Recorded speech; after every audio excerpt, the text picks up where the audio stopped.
সাহস করে লাভ দিলাম। বিষয়টা হচ্ছে এরকম, মানে ও আমাকে হেল্প না করলে আমি সাহসই পাচ্ছিলাম না, আমি বলছিলাম আমি যাবো না। ভাই একজন এসে একটু ঘুম ধরেন, সবাই তো দিয়ে রাখছেন। আচ্ছা আচ্ছা আপু, গতকাল রাতে এক জাহাজে ঢালিউডে চিত্রশিল্পীদের পার্টি হচ্ছিল। পার্টিতে শাকিব খানের সাথে নায়িকা মিষ্টি জান্নাতকে দেখা যায়। ও বলেতে আসলে আমাকে যেখানেই বলে আমি চোখ বন্ধ করে সেখানে চলে যাই। না আমি আসলে চলে যাই, এবং আমার আম্মু আমাকে কখনো আমার ফ্যামিলি তাকে সাংবাদিকরা জিজ্ঞেস করে শাকিব খানের সাথে এই পার্টিতে এসে আপনার কেমন লাগছে।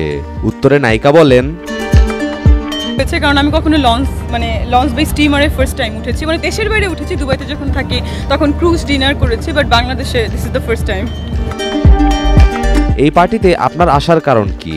এমনই একটি প্রশ্নের উত্তরে নায়িকা বলেন, না আজকে খুবই ভালো লাগছে, এখানে একটা ডিফারেন্ট প্রোগ্রাম, মানে জাহাজের উপরে উঠে এরকম programme, this is the first time আমি মানে আসা, এনজয় করছি। আর গত সপ্তাহে নায়িকা মিষ্টি জান্নাত গণমাধ্যমে একটি গুজব ছড়ায়। তিনি বলেন, আমি শাকিব খানের তৃতীয় স্ত্রী।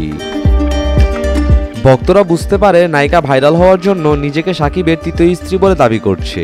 তারপর আর কেউ তেমন একটা পাত্তা দেয়নি এই নায়িকাকে।